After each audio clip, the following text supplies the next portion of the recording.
मैं सुमति कुमारी history semester 4 paper 8 का भारत छोड़ो आंदोलन के बारे में वर्णन कर रही हूँ। तो प्रारंभ करते हैं। भारत छोड़ो आंदोलन 1942।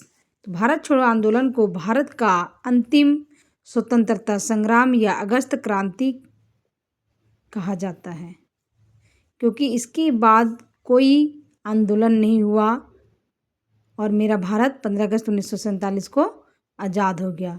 अगस्त क्रांति इसलिए कहा जाता है क्योंकि अगस्त महीना में हुआ था। इस आंदोलन के मुख्य कारण निम्न थे।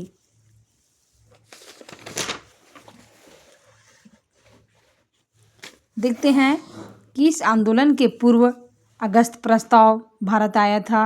अगस्त प्रस्ताव क्या था कि द्वितीय विश्व युद्ध होने के पहले ब्रिटिश सरकार अंतर्राष्ट्रीय जगत में अफवाह फैला दी थी कि फिर से भारत द्वितीय विश्व युद्ध में ब्रिटेन का साथ देगा। क्रिप्स मिशन की असफलता 1942 में क्रिप्स मिशन भारत आता है, जो असफलता होती है। तीसरा है द्वितीय विश्व युद्ध का प्रारंभ होना। इसी समय द्वितीय विश्व युद्ध भी चलता है। जापान द्वारा भारत के क्षेत्रों पर आक्रमण कर उस क्षेत्रों को अपने अधीन में मिलाना, क्योंकि हम लोग को पता है कि ब्रिटेन भारत पर कब्जा जमाए हुआ था। तो जापान ध्रुव राष्ट्र की तरफ से लड़ रहा था, तो जापान को लगा कि भारत को ही हम जीत लेंगे तो ब्रिटेन धराशायी हो जाएगा। इसीलिए ब्रिटेन से बदला लेने के लिए भारत के क्षेत्रों पर कब्जा करते जा रहा था। मई 1942 में बम्बई में कांग्रेस कार्य समिति के बैठक में गांधी जी ने भारत छोड़ो आंदोलन का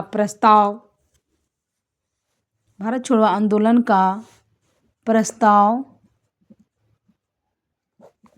प्रस्तुत किया, परंतु कांग्रेस ने अस्वीकार कर दिया। महात्मा गांधी पूरे भारत लेवल पर भारत छोड़ो आंदोलन शुरू करना चाह रहे थे, लेकिन कांग्रेस ने अस्वीकार कर दिया।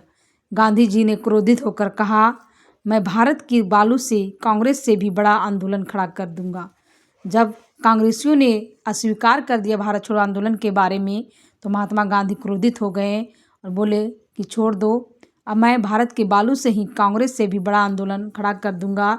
और 14 जुलाई 1942 को महाराष्ट्र के वार्धा नामक स्थान में कांग्रेस ने भारत छोड़ो आंदोलन को प्रस्ताव को स्वीकार कर लिया। यहाँ पे तो स्वीकार नहीं किया बम्बई में, लेकिन महाराष्ट्र के वर्धा में जब फिर से कांग्रेस का बैठक हुआ तो वहाँ पे कांग्रेस ने भारत छोड़ो आंदोलन का प्रस्ताव स्वीकार कर लिया। और वह डेट था 14 जुलाई 1942 को। इस समय कांग्रेस के अध्यक्ष मौलाना अब्दुल कलाम आज़ाद थे। यानी भारत छोड़ो आंदोलन के समय कांग्रेस के अध्यक्ष मौलाना अब्दुल कलाम आज़ाद थे। कांग्रेस के इस कदम पर जवाहरलाल नेहरू ने कठोर प्रतिक्रिया व्यक्त करते हुए कहा कि हम उस दोधारी नंगी तलवार का प्रयोग करने जा रहे हैं जिससे हमारे अंग भी कट सकते हैं, क्योंकि उस समय भारत नहीं मतलब पूरे विश्व में द्वितीय विश्व युद्ध चल रहा था। और इधर भारतीयों के द्वारा भारत छोड़ो आंदोलन स्टार्ट होने वाला था। इसी के बारे में पंडित जवाहरलाल नेहरू कहते हैं कि हम उस दोधारी नंगी तलवार का प्रयोग करने जा रहे हैं जिससे हमारे अंग भी कट सकते हैं। आंदोलन का प्रारंभ देखते हैं कि 8 अगस्त 1942 को बम्बई के ग्वालियर टैंक मैदान में कांग्रेस ने मौलाना अब्दुल कलाम की अध्यक्षता में भारत छोड़ो आंदोलन के प्रस्ताव को पारित कर दिया। अर्थात 8 अगस्त 1942 को ही बम्बई के ग्वालियर टैंक मैदान से उस समय जो अध्यक्ष थे मौलाना अब्दुल कलाम आज़ाद, उनकी अध्यक्षता में भारत छोड़ो आंदोलन का प्रस्ताव पारित कर दिया गया। महात्मा गांधी इस अवसर पर कहा, करो या मरो। अर्थात महात्मा गांधी का जो नारा हम लोग जानते हैं, करो या मरो, यह भारत छोड़ो आंदोलन के समय ही दिए थे, डू और डाई, कि अब चाहे इस आंदोलन के लिए, भारत को आज़ाद करने के लिए कुछ भी करना पड़े, पर आंदोलन को स्थगित नहीं करना है। दूसरा नारा था अंग्रेजों भारत छोड़ो। यानी ये जो महत्वपूर्ण जो नारा महात्मा गांधी जो दे रहे हैं, ये भारत छोड़ो आंदोलन के समय ही दिए थे और उस समय 70 मिनट का भाषण दिए थे लगातार।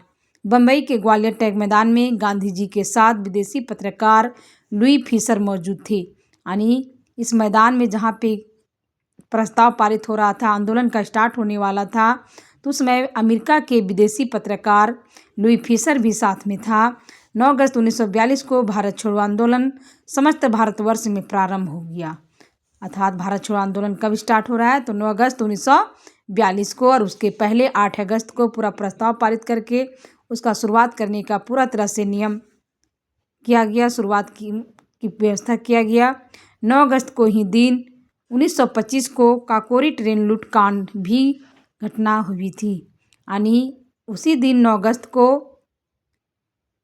डेट जो 9 अगस्त ही पड़ता है, और 1925 को काकोरी ट्रेन लूट कांड की घटना हुई थी। अंग्रेजी पुलिस ने 9 अगस्त 1942 को ऑपरेशन जीरो आवर चलाकर सभी कांग्रेसी नेताओं को गिरफ्तार कर लिया।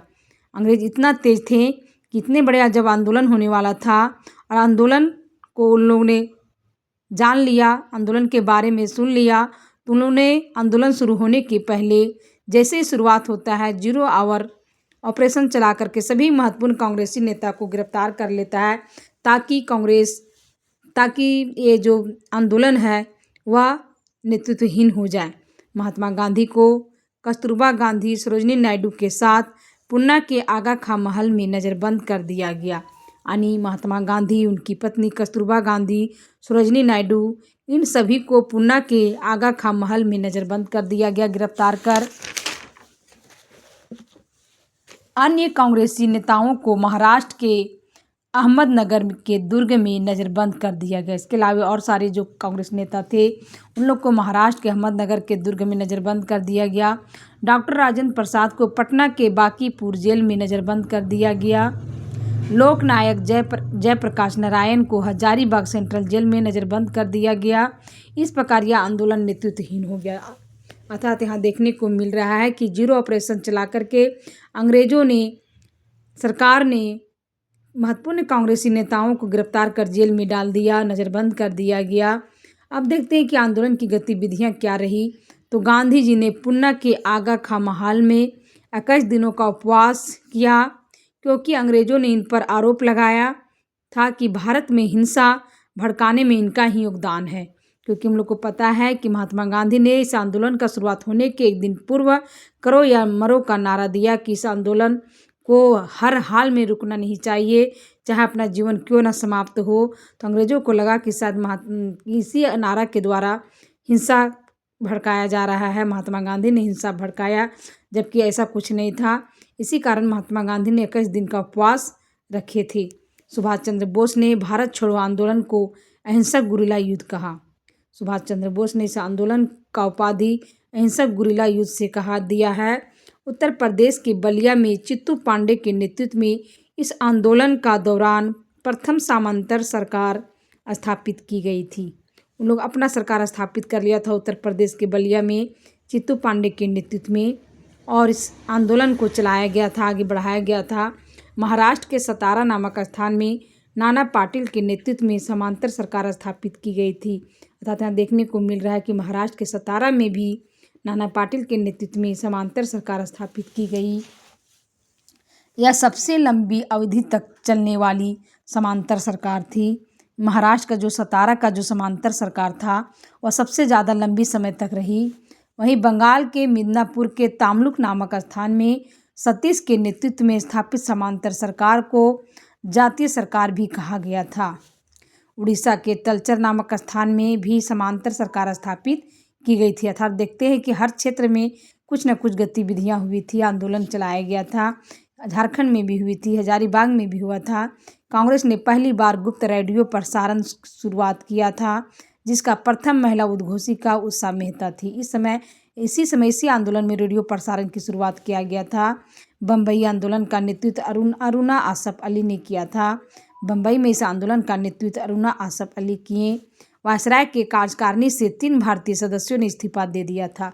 इस आंदोलन के समर्थन में जो वायसराय के कार्यकारिणी के जो सदस्य थे, 3 सदस्य भारतीय सदस्य थे, उन लोगों ने इस्तीफा दे दिए। इन आंदोलन के समर्थन में HP मोदी, M अन्य एन सरकार, ये तीनों भारतीय थे और वायसराय के कार्यकारिणी के सदस्य थे। इन तीनों ने सरकार का विरोध किया और आंदोलन का समर्थन किया, जिसके कारण कार्यकारिणी सदस्यों से इस्तीफा दिया। लोकनायक जयप्रकाश नारायण को जब जेल में रखा गया था तो लोकनायक जयप्रकाश नारायण 9 नवंबर 1942 को दिवाली की रात अपने 5 साथियों के साथ हजारीबाग सेंट्रल जेल की 8 फुट ऊंची दीवार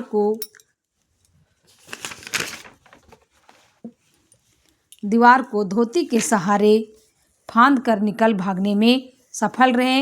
इनके साथ जो 5 साथी थे, शालिग्राम सिंह, सूर्यनारायण सिंह, योगेंद्र शुक्ल, रामानंद मिश्र, गुलाबी सोनार आनी। यहाँ पे देखते हैं कि हजारीबाग जेल में जयप्रकाश नारायण इनके साथ साथ 5 साथी थे। इन 5 साथियों ने धोती के सहारे 18 फीट दीवार को लांघकर ये लोग भाग गए थे जेल से। जयप्रकाश नारायण को राष्ट्रीय पहचान इसी आंदोलन के दौरान मिली थी। हजारीबाग से पलायन कर जयप्रकाश नारायण नेपाल चले गए तथा वहां एक गुप्त क्रांतिकारी संगठन आज़ाद दास्ता का निर्माण किया था। इस जेल से निकल कर के जयप्रकाश नारायण नेपाल भाग गए और वहां पे क्रांतिकारी संगठन आज़ाद दास्ता का निर्माण किया। यह संगठन गुरिल्ला युद्ध के पद्धति अर्थात छापामार युद्ध प्रणाली का प्रयोग करता था। हजारीबाग सेंट्रल जेल का नाम बदलकर लोकनायक जयप्रकाश नारायण केंद्रीय कारागृह भारत के उपराष्ट्रपति कृष्णकांत के द्वारा किया गया।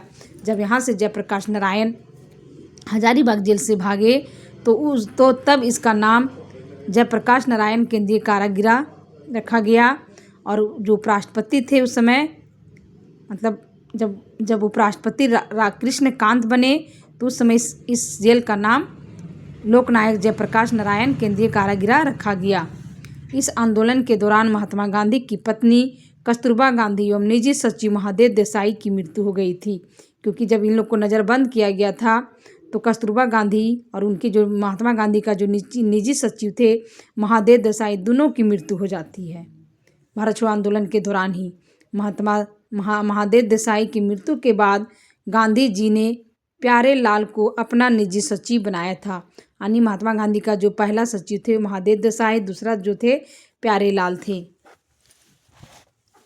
कस्तूरबा गांधी की समाधि पुणे के आगा खां महल में ही मौजूद है। आंदोलन का महत्व हम लोग देखते हैं कि इस आंदोलन को अगस्त क्रांति भारत का अंतिम स्वतंत्रता संग्राम कहा जाता है, क्योंकि इसके बाद भारत को आज़ाद कराने के लिए कोई भी आंदोलन करने की ज़रूरत नहीं पड़ी थी। यह आंदोलन जब तक भारत आज़ाद हुआ तब तक चलती ही रही। यह आंदोलन कभी नहीं रुका, भले नेतृत्वहीन हो गया लेकिन यह रुका नहीं। यह आंदोलन नेतृत्वहीन होते हुए भी अपनी चरम सीमा पर पहुंचा था एवं सर्वोच्च मुकाम को हासिल किया था। इस आंदोलन की सफलता में भारत की आज़ादी के मार्ग को प्रशस्त कर दिया था। इस आंदोलन के बाद ही अंग्रेज ने यह निश्चय कर लिया कि अब भारत को आज़ाद कर देना ही अंतिम उपाय है। यानी इस आंदोलन इतना बृहद पैमाने पर था कि अंग्रेज को लगा कि अब कोई चारा नहीं चलेगा, अब हम लोग को भारत को आज़ाद करने में ही भलाई है। और यह देखते हैं कि आगे जाकर 15 अगस्त 1947 को भारत आज़ाद हो जाता। अब देखते हैं कि आंदोलन के समर्थक एवं विरोधी कौन समर्थक थे इस आंदोलन के। तो इस आंदोलन का जो समर्थक थे कांग्रेस, शिक्षित मध्यम वर्ग और पारसी वर्ग, और जो नहीं चाहते थे कि आंदोलन नहीं हो, इस आंदोलन का जो विरोधी थे वह मुस्लिम लीग एवं जिन्ना, अकाली दल, हिंदू महासभा, भारतीय कम्युनिस्ट पार्टी CPI। धन्यवाद।